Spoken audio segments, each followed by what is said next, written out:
The 991 GT3 RS. Porsche launched the RS version of the 911 GT3 at the Geneva Motor Show in 2015. Compared to the 911 GT3, the front fenders are now equipped with louvers above the wheel, and the rear fenders now include turbo-like intakes rather than an intake below the rear wing. The roof is made from magnesium. The interior includes full bucket seats based on the carbon seats of the 918 Spyder, carbon fibre inserts, lightweight door handles in the Club Sport package as standard, a bolt-on roll cage behind the front seats, preparation for a battery master switch, and a 6-point safety harness for the driver, and fire extinguisher with mounting brackets.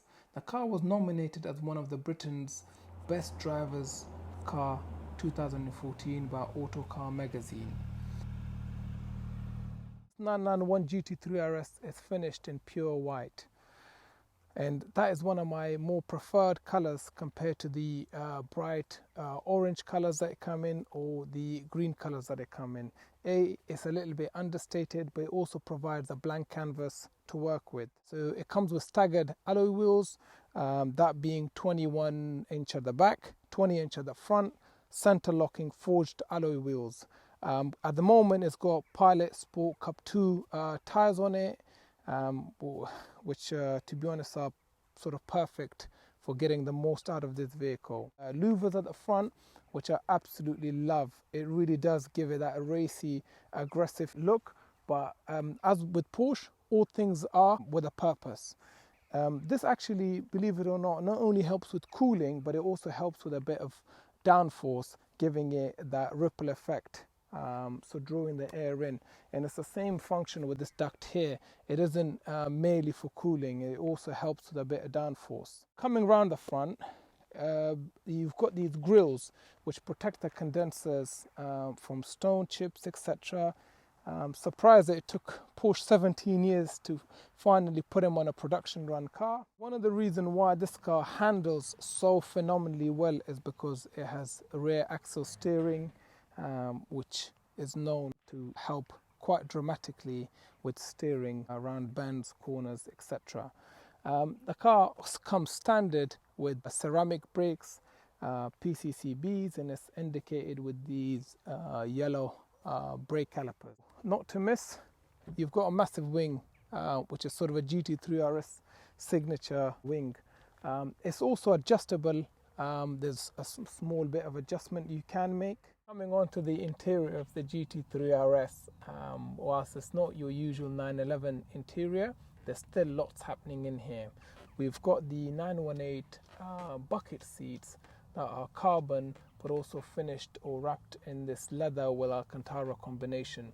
The stitching is lava orange, which complements the seat belts, the door pulls, which are in cloth, again as a weight saving. So they do go to quite a length in saving weight. For example, the front bonnet is carbon fibre, the roof is magnesium, the rear spoiler is carbon, and you've got lots of carbon in the interior as well.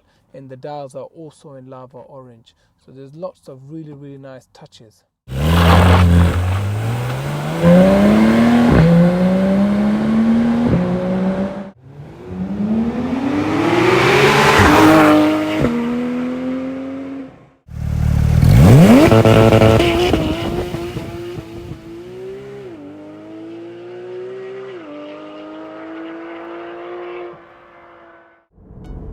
We're inside the GT3 RS, and wow, what can I say?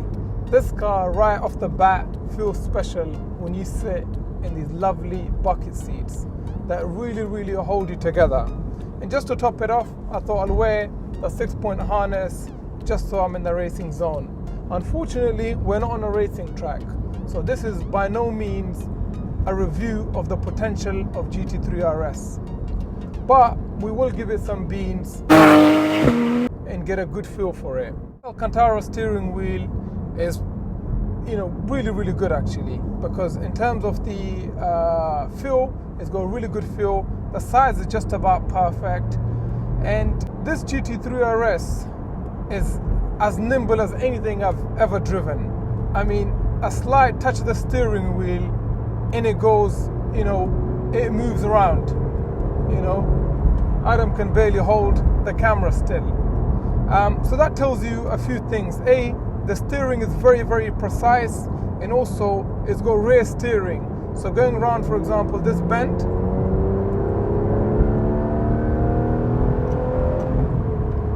oh, that note, how good is that? Absolutely addictive. So this car is actually, you know, the top or the upper echelon when it comes to track driving.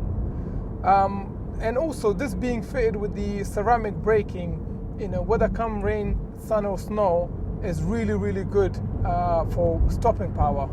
If you want a bit more on the road from the car, put into PDK Sport, the suspension stiffens.